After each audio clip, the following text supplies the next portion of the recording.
সম্মানিত দর্শকবৃন্দ, আসসালামু আলাইকুম রহমতুল্লাহ। আপনারা যারা টমেটো চাষ করছেন বা সামনে টমেটো চাষ করতে চাচ্ছেন তাদের জন্য কিন্তু আজকের ভিডিওটা অনেক গুরুত্বপূর্ণ। দর্শকবৃন্দ, আজকের এই ভিডিওতে আলোচনা করব টমেটো গাছে ম্যান সার ব্যবহার করা কেন এত গুরুত্বপূর্ণ, ম্যান সার টমেটো গাছের জন্য কি কি কার্যকারী ভূমিকা পালন করে, ম্যান সার টমেটো গাছে ব্যবহার করলে কি কি উপকার হয় সেই বিষয় কিন্তু আজকের এই ভিডিওতে আলোচনা করব। দর্শকবৃন্দ, ম্যান সার হচ্ছে একটা ছত্রাকনাশক। কম দামের ভিতর কিন্তু ভালো কার্যকারী একটা ছত্রাকনাশক। দর্শক বন্ধু, ভিডিও শেষে একটা টিপস দেব, যে টিপসটা ব্যবহার করলে টমেটো গাছে প্রচুর পরিমাণে ফল ফুল আসবে। আপনারা যারা টমেটো চাষ করছেন বা যে কোনো সবজি চাষবাস করে থাকেন, আপনারা কিন্তু অনেকেই জানবেন যে কোনো গাছে কিন্তু প্রত্যেক 7 দিন কিংবা 10 দিন পর পর কিন্তু গাছের ছত্রাকনাশক ব্যবহার করতে হয়। এই ছত্রাকনাশকের জন্য কিন্তু টমেটো গাছে এবং যে কোনো সবজি গাছে কিন্তু নানা রকমের সমস্যার দেখা যায়, যেমন টমেটো গাছের পাতা পচে যাওয়া এবং টমেটো গাছের পাতায় কালো কালো টিপ টিপ পড়া, ফুল ঝরে যাওয়ার সমস্যা এবং টমেটো গাছের ডগা পচে যাওয়ার সমস্যা, গোড়া পচে যাওয়ার সমস্যা, নানা রকমের সমস্যা কিন্তু এই ছত্রাকনাশকের জন্য দেখা যায়। এই সকল সমস্যার জন্য কিন্তু ম্যান সার ব্যবহার করতে হয় এবং যে কোনো ছত্রাকনাশক ব্যবহার করলেই হবে। সকল ছত্রাকনাশকের ভিতর থেকে এই ম্যান সারটাও কিন্তু ভালো কার্যকারী একটা ছত্রাকনাশক। এর কোম্পানি হচ্ছে ইউপিএল কোম্পানি। এর গ্রুপ হচ্ছে কার্বনডাজিম প্লাস ম্যানকোজিব গ্রুপের কীটনাশক। কার্বনডাজিমের ছত্রাকনাশক টমেটো গাছে ব্যবহার করলে টমেটো গাছের ছত্রাকনাশক গাছের ভিতর থেকেই মারা যায়। ম্যানকোজিব গ্রুপের ছত্রাকনাশক যদি টমেটো গাছে ব্যবহার করা হয় এবং যে কোনো সবজি গাছে যদি ব্যবহার করা হয়, সেই সবজি গাছের উপরে যে ছত্রাকনাশকগুলো থাকে সেই ছত্রাকনাশকগুলো কিন্তু সাথে সাথেই মারা যায়। এই ছত্রাকনাশকটা টমেটো গাছে স্প্রে করার পর টমেটো গাছের পাতার উপর একটা লেয়ার পড়ে, অতএব এই ছত্রাকনাশকের একটা স্তর পড়ে টমেটো গাছের পাতার উপর, যার কারণে 7 থেকে 10 দিনের মধ্যে সেই গাছে আর কোনো ছত্রাকনাশক প্রবেশ করতে পারে না। এই দুটি গ্রুপের ছত্রাকনাশক যদি আমরা গাছে ব্যবহার করি তাহলে কিন্তু আমরা নানা রকমের উপকার পেয়ে থাকি।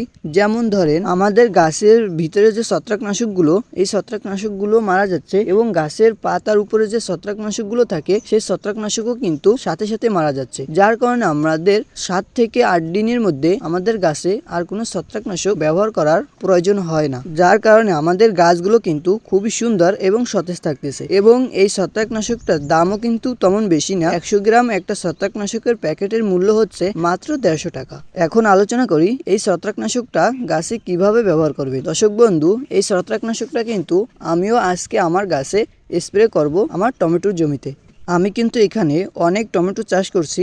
আমি কিন্তু প্রত্যেক বছরই টমেটো চাষবাস করে থাকি। দর্শক বন্ধু, আমি কিন্তু নানা রকমের সবজি চাষবাস করে থাকি। 12 মাসই আমি সবজি চাষবাস করি। সবজি গাছের সুবিধা কিংবা অসুবিধা নিয়ে কিন্তু প্রত্যেকদিন আমি ভিডিও বানাই। দর্শক বন্ধু, আমি কিন্তু টমেটো চাষ করছি এবং টমেটো গাছের প্রত্যেক দিন একটা করে ভিডিও আপলোড করি এই চ্যানেলে। যদি আপনি টমেটো চাষ করেন বা যে কোনো সবজি চাষবাস করে থাকেন তাহলে কিন্তু আমার এই চ্যানেলটি আপনার জন্য অনেক গুরুত্বপূর্ণ। তাই আপনি চাইলে আমার চ্যানেলটি সাবস্ক্রাইব করে রাখতে পারেন। তো দর্শক বন্ধু, ম্যান সার ব্যবহার করার নিয়ম হচ্ছে প্রতি লিটার পানিতে 2 গ্রাম হারে। দর্শক বন্ধু, যদি এর থেকে বেশি হয় তাহলে কোনো সমস্যা হবে না, যদি এর থেকে কম হয় তাহলে কিন্তু আমাদের কার্যকারী ক্ষমতা কমে যাবে, আমাদের কাজ হবে না। তাই আপনারা মাপটা ঠিক রেখে ব্যবহার করবেন। দর্শক বন্ধু, আমি এই ম্যান সারের সাথে ব্যবহার করতেছি মোভেন্টো। এই মোভেন্টো হচ্ছে একটা শোষক পোকার কীটনাশক। এই মোভেন্টো টমেটো গাছে ব্যবহার করলে টমেটো গাছের পাতা কোঁকড়ানোর যে সমস্যাটা, এই সমস্যাটা কিন্তু একদমই নির্মূল হয়ে যায়। এই মোভেন্টো কিন্তু পাওয়ার একটি কার্যকারী কীটনাশক। মোভেন্টোর দামও যেমন বেশি তেমন কিন্তু কার্যকারী ক্ষমতাও বেশি। 50 গ্রাম একটি মোভেন্টোর দাম হচ্ছে 250 টাকা।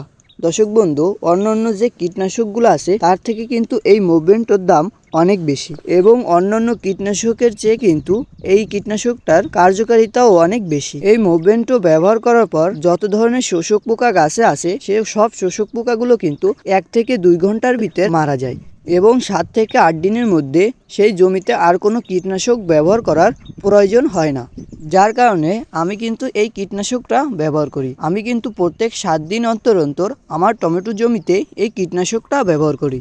এক সপ্তাহে এই মোভেন্টো ব্যবহার করি এবং অন্য সপ্তাহে আর এক ধরনের কীটনাশক ব্যবহার করি। পরের সপ্তাহে ইমিডাক্লোরপিড গ্রুপের কীটনাশক ব্যবহার করি। এই ইমিডাক্লোরপিড গ্রুপের কীটনাশক কিন্তু শোষক পোকার জন্য ভালো কার্যকারী ক্ষমতা পালন করে। দর্শক বন্ধু, আপনিও যদি টমেটো চাষবাস করে থাকেন তাহলে কিন্তু এভাবে টমেটো গাছের পরিচর্যা করবেন। ছত্রাকনাশক, কীটনাশক নিয়ম অনুযায়ী ব্যবহার করবেন, তাহলেই কিন্তু আপনার গাছগুলো খুবই সুন্দর এবং সতেজ থাকবে। আপনার গাছ যদি সুন্দর এবং সতেজ থাকে তাহলে আপনার গাছে প্রচুর পরিমাণে ফলন আসবে। আপনার গাছে যদি কোনো ছত্রাকনাশক না থাকে তাহলে কিন্তু প্রচুর পরিমাণে ফুল আসবে এবং সেই ফুল থেকে টমেটোয় রূপান্তরিত হবে। দর্শক বন্ধু, এই ছিল আজকের ভিডিওটা যদি ভালো লাগে তাহলে একটা লাইক দিবেন। আর আপনি যদি একজন কৃষক হয়ে থাকেন তাহলে কিন্তু এই ভিডিওগুলি আপনার জন্য অনেক অনেক গুরুত্বপূর্ণ, আমি যেটা মনে করি। যদি আপনার প্রয়োজন হয় তাহলে আপনি চাইলে আমার এই চ্যানেলটি সাবস্ক্রাইব করে রাখতে পারেন। তাহলে সবাই সুস্থ থাকেন, ভালো থাকেন। আসসালামু আলাইকুম ওয়া রাহমাতুল্লাহ।